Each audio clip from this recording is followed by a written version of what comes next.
Ayun na nga, nagsalita na nga si Sir Phoebus Samson, may-ari ng PSP regarding doon sa issue na kinakaharap ngayon ng PSP Gym. Gandang araw po, ako po si CRP, ni Jim Dipo. So, today, May 26, nag-post si Sir Phoebus regarding doon sa issue na kinakaharap ng PSP Gym, mga branches na mga nagsasara. So, sa mga hindi nakakaalam, ang PSP is isang gym na mahigit 150 branches na sa kalawakan ng Luzon at Visayas. Hindi ko alam kung meron na rin sila sa Mindanao. So may 150 branches silang mahigit, pero as of today, nag-post si Sir Phoebus regarding doon sa pagsasara ng ibang mga branches allegedly dahil daw sa mga power supply or water utilities na issues. So again, yung naging paliwanag niya kasi doon is, according to him, makikita naman natin doon sa video na under his reign na mismanage yung PSP gym. FYI, si Sir Phoebus is maituturing ko na kaibigan. Okay, way back 2020 or 2021, yung fourth branch niya, nakapag-supply ako dyan sa may V Luna, sa may Quezon City. Nakapag-supply ako dyan ng sauna, yung infrared na sauna. So, nasundan yun ng ilang mga meetings, mag-uusap, maayos siyang maganda yung mga plano niya at pag-iisip. So, after noon, natagalan bago kami nagkaroon ng mga communication. So, after a while, nagkaroon kami ng communication, may mga problema, nakapag-usap kami, nakapag-advise ako, then that's it. Siguro that was last year or 2 years ago. So, para sa akin, may tuturing ko na kaibigan si Sir Phoebus. So, ako, itong content na to is hindi ko husgahan o yung mga bagay na hindi ko alam. So, baka itong mga susunod na araw ay makapagbigay ng paliwanag, mas detalyadong paliwanag si Sir Phoebus. So, ano ang gagawin natin for today's video? Ang gagawin natin for today's video is, ano yung pwede kong gawin kung ako yung nasa sitwasyon ni Sir Phoebus? Kasi, kung ano man yung nangyari sa kanila, na hindi pa naipapaliwanag ni Sir Phoebus, pero ako kasi nangihinayang ako doon sa success na inabot ng PSP. So again, umpisa natin.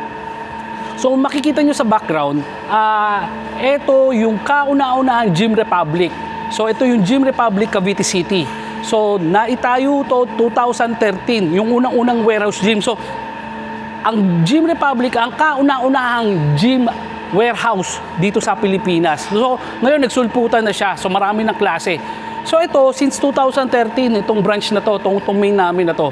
So ito yung mga nakita ko na pwede kong i-improve or sa tingin ko na pwedeng tutukan ng atensyon doon sa issue ng PSP. So ngayon, unang-una, ito yung dinidiscuss ko last seminar. So last seminar, sa Lipap, sabi ko, isa sa mga paraan ng pag-raise ng funds para sa pagtatayo ng gym is pwede kang kumuha ng investor. Okay, pwede kang kumuha ng investor. So, paano mo gagawin to? Which is ito, ginawa ko rin po ito. So, pwede ka lumapit sa kaibigan mo, sa kakilala mo, o sa mga tao nagtitiwala sa'yo na mag-usap kayo. Pedro, Juan, magtatayo ako ng gym.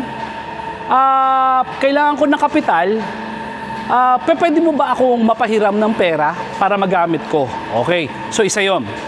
So, sa akin, alam yan, may mga nakapag-invest sa akin yan na mga kaibigan ko at kakilala ko at yung even mga nanonood nakilala lang ako, sila Sir Joel tsaka si Ma'am Princess. Nakilala lang ako niya sa YouTube, sa Facebook, pero nagtiwala sa akin. So, wala akong makitang masama doon. Kasi, normal na na pagkuha ng kapital. Okay? Pero ito yun. Sa lahat ng mga nag-invest sa akin dati, pinoprotektahan ko sila. Kasi, usually, pag ganyang klaseng mga investment, nagkokontrata lang kayo. So, yung kontrata, okay yon. Binding yan between the two of you. At kung dumaan yan sa requirement ng batas, binding yan sa whole world, pati sa third persons. So, Ako, what I did, aside from dun sa kontrata, nag-issue ako ng cheque. So yung cheque is equivalent of 13 checks. So every check corresponding sa monthly kita nila. So guaranteed yun, monthly kita nila. Yung ika-13 check is ito yung capital nila. Next year naka-post-dated check yun. Para ito yun.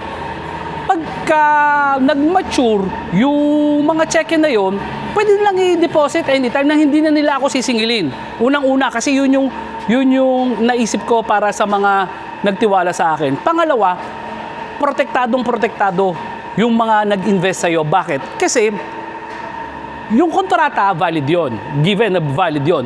Pero ang kontrata is a civil case, civil issue.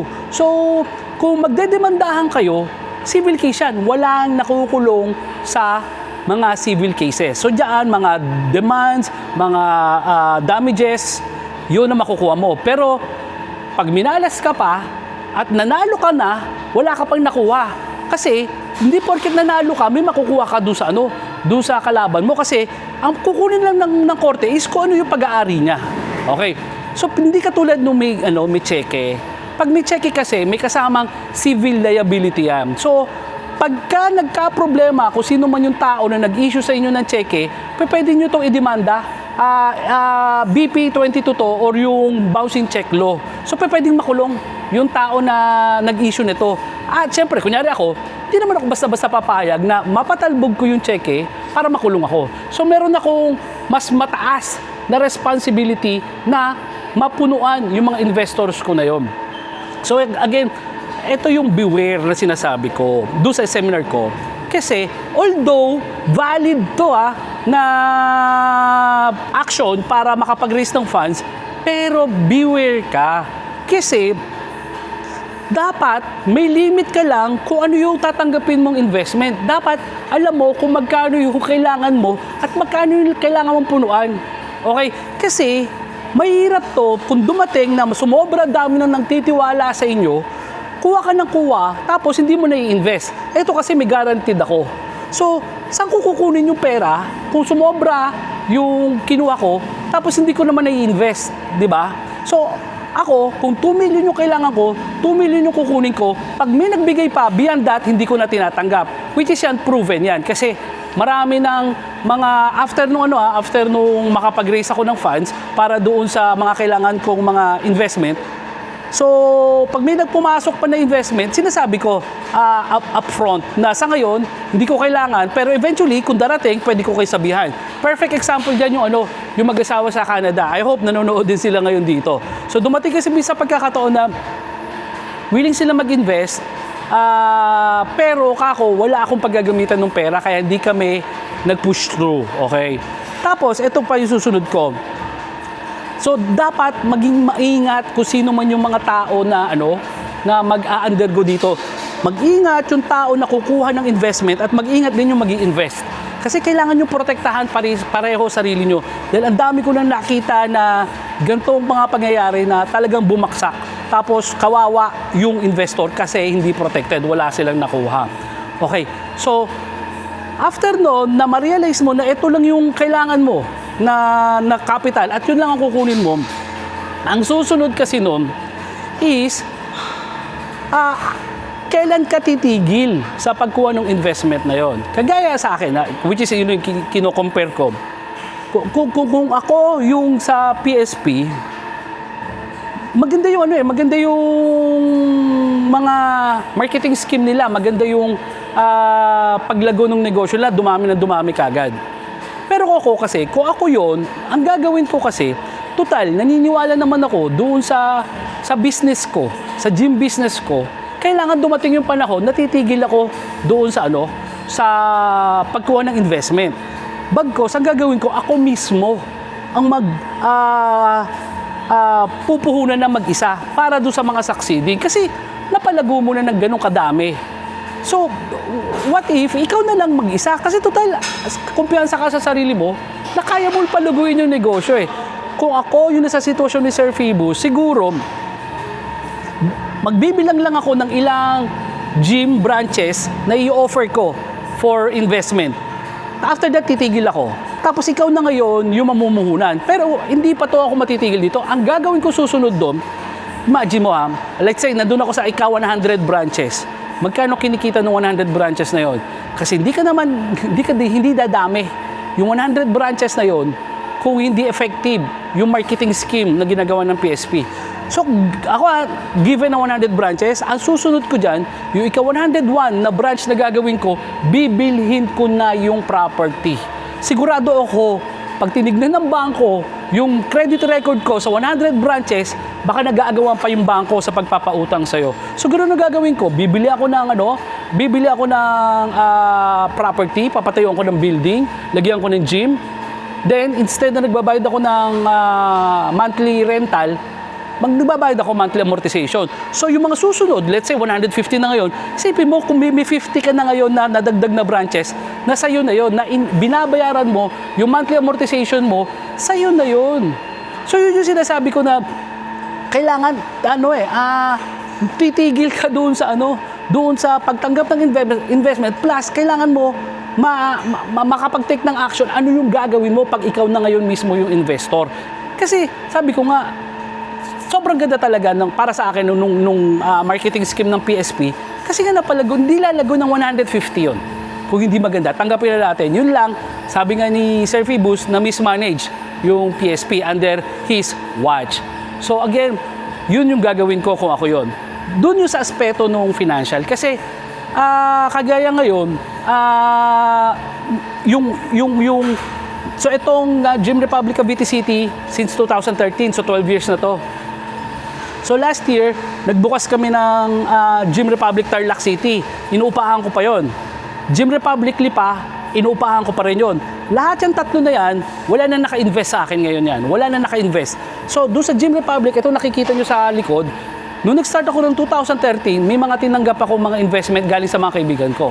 Pero once na naka-recover nakuha ko na yung puhunan ko, that's the time na nag-mature yung mga cheque na yun, na hindi na ni-renew. So, may mga pagkakataon kasi na hindi isang taon ko na ibalik yung yung capital nila. So, nag-renew kami na isa pang taon, 2 taon. As a matter of fact, yung isa sa mga investor ko, 3 taon, 4 na taon na siya nag-i-invest sa akin. So, eventually, naisoli ko na yung mga investments nila na yun kasi naitayo ko na yung Gym Republic, naibili ko na yung puhunan, so hindi ko na kailangan.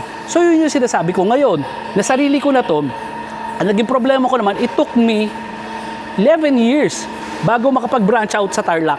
Kasi may mga nirealize ako na dapat pala na ginawa ko na to susunod. Pero maganda nito, nung sa Tarlac ako branch out, 100% yon akin na. Paano ko na-raise yung funds? Kasi itong Gym Republic sa Cavite City, 1 taon kong hindi ginalaw yung kita niya. Kasi meron naman ako ibang source of income, yung Gym Depot, yung fabrication natin. So ngayon, sa 1 taon na hindi ko ginalaw yung income, nakapag-ipon tayo ng sapat na halaga para makapagtayo ng isang branch sa Tarlac, di ba? So ngayon, 1 taon ng ginugol ko sa pag-iipon para maipon yung sa Tarlac. After na matayo yung Tarlac, 100% nakita ng Cavite City at saka ng Tarlac, pinagsama ko pa rin, hindi ko ginalaw. Pero ngayon, hindi na ako inabot ng 1 taon para makapagtayo ng pangatlong branch ko ng warehouse gym. So inabot lang ako ng 6 na buwan para buksan yung Lipa, which is officially magbubukas ang Gym Republic Lipa June 1. So June 1 yung blessing niya. So 3 na yung gym ko. Tapos yung pangatlong gym ko, 6 na buwan na lang inipon ko para mabuksan. At yung susunod na Gym Republic, yung pang-4, ang target ko dyan, within 3 to 4 months, makakapagtayo uli ako kasi 3 na sila ang mag-iipon. Yun, magagawa mo kasi yun kung wala na nag-i-invest sa'yo. Kung 100% sa'yo na. Kasi wala kang ibibigay na na kita, na dividend nung investor mo. So yun yung sinasabi ko. Yung Gym Republic, Cavite City, may mga investor siya. Pero dapat yun, may goal ka lang kung hanggang kailan mo tatanggapin yung pera at magkano. At pagka kumikita ka na, ibalik mo na. Tapos, by the time na maibalik mo na, baka lang, na kaya mo na mag-isa, mag-provide doon sa capital na mga susunod mong mga gym. So, isa yun doon. Actually, isa yun, tong issue na to, sa nakikita ko, naging problema. So dumami yung investors, dumami yung gym, kumikita siguro yung gym, kumikita naman, pero halos lahat yun napupunta sa investors lang. At wala na halos doon na napupunta doon sa mismong principal. So yun yung nakakapanghinayang doon kasi bihirang opportunity yung maibibigay sa isang tao yung kagaya na naibigay kay Sir Phoebus. So I hope makabangon pa yung PSP at magawa ng paraan. So yun yung unang issue na nakita ko, yung investment issue na yun. Pangalawa, ito yung sasabi ko sa doon sa last seminar sa Lipa. Dapat kasi alam mo kung sino yung target market mo. Okay? So kung ano yung target market mo, yun yung ibibigay mo. Ang nakita ko kasi sa PSP, sobrang baba talaga nung kanyang mga presyo. Sumobrang baba to the point na sa sobrang baba, daig pa niya yung gym bakal na presyo. Totoo yun. Pag minsan mas mahal pa yung gym bakal eh. Which is, pwede mo naman gawin yon sa mga pricing mo. Pero ito ngayon yung kailangan mong i-consider before ka magpasok sa ganyang klase ng pricing war. Okay? Una, kailangan alam mo yung capacity ng gym mo. Okay? So, kung alam mo yung capacity ng gym mo, dapat ito lang yung kailangan mong target na sales. So, may formula kami dyan kung paano namin na-determine yon. Ang simpleng formula namin dyan is, kunin mo yung total square meter ng gym mo, tapos i-multiply mo by 1. Ibig sabihin, bawat isang square meter, isang tao ang kakasya dyan. So kung 100 square meters ang gym mo, ibig sabihin nun 100 katao ang kakasya dyan, pero within the day. Hindi sabay-sabay within the day. Sa isang araw kaya mag-accumulate niyan. So ibig sabihin, pag dumating ka doon sa 100 mark na mga nag-enroll sa'yo, huwag ka na kumuha. Okay? Kasi punong-puno na. Ngayon ang mangyayari kasi nito, ito ngayon yan. So, may gym ka, napupuno. Ito yung sinasabi ko, napupuno yung gym mo, pero nalulugi ka. Bakit? Kasi, una, puno nga yung gym mo.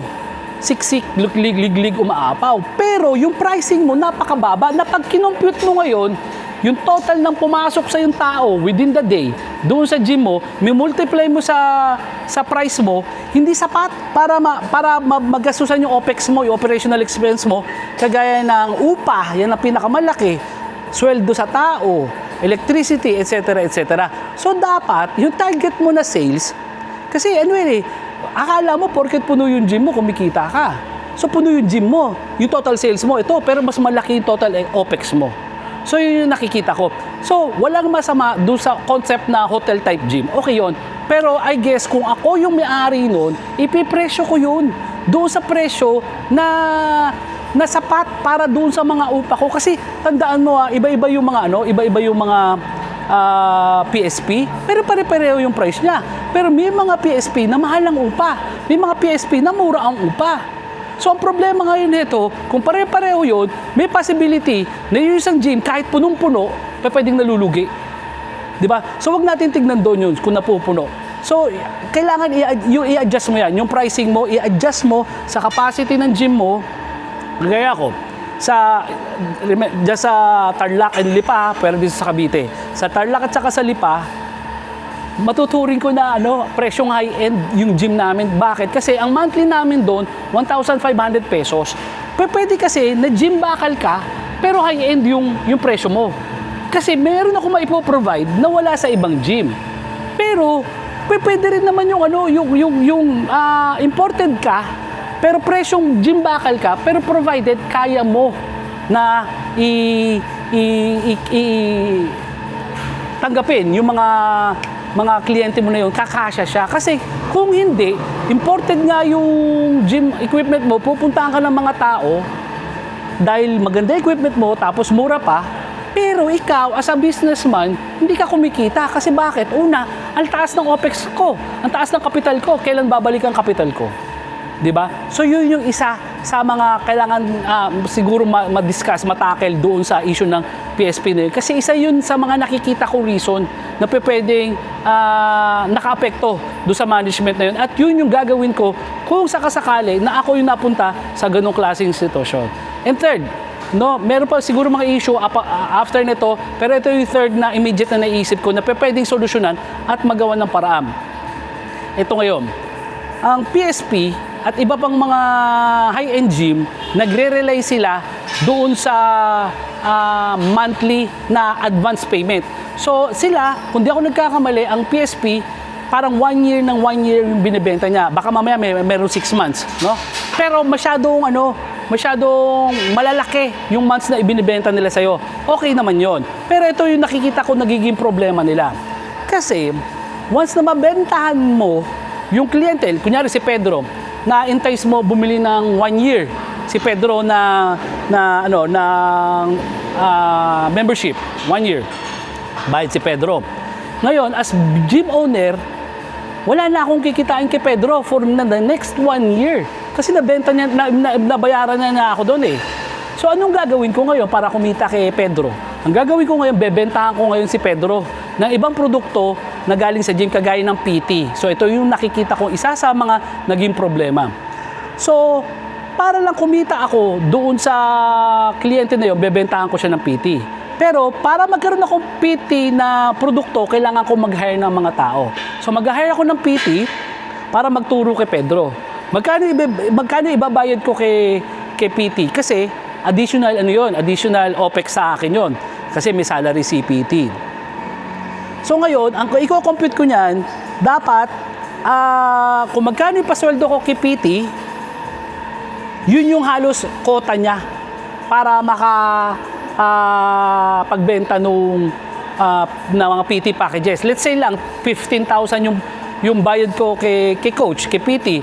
Gagawa ko sa akin yun, gagawa ko ng formula na gagawa ko ng PT packages na quota na aabot ng 15,000, which means pag nakakota si coach, ibig sabihin nakaproduce ako ng pera pambayad sa kanya, kasi otherwise hindi na lang ako kukuha ng personal trainer kung kung mag-aabono ako, 'di ba? So parang si personal trainer, kumikita siya para lang may pansweldo ako sa kanya. So ang problema, may mga may-ari na sobrang taas ang inilalagay na quota. Hindi lang yung pansweldo yung kino-compute nila doon. So kino-compute pa rin nila yung kikitain nila doon sa personal trainer na yon. So ngayon, ito yung produkto ngayon na ibibigay nila ngayon doon sa mga kliyente nila para magkaroon ng panibagong mga benta.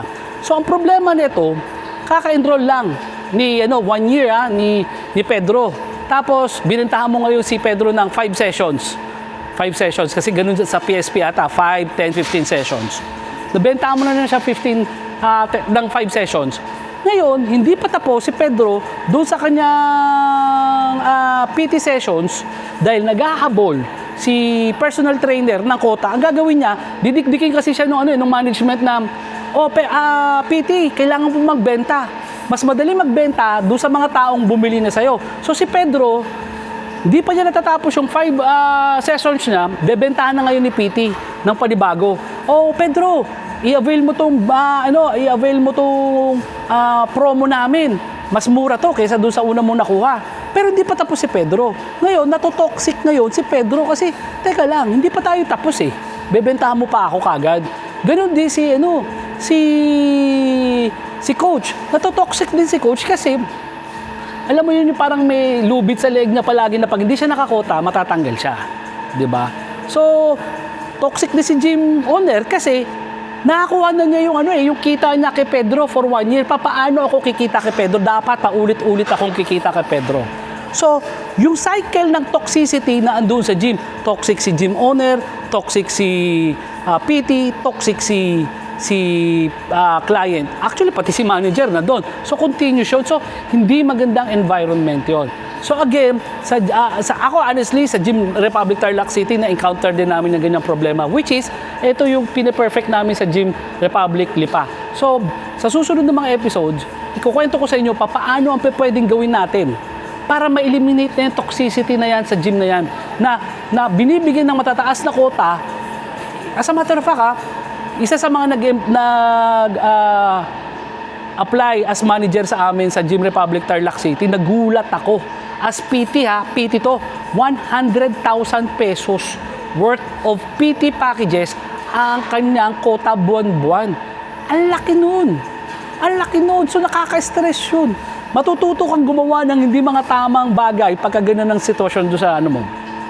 So again, sa Gym Republic City, Lipa, at Gym Republic Lipa City, iniba po natin yung sistema na yon.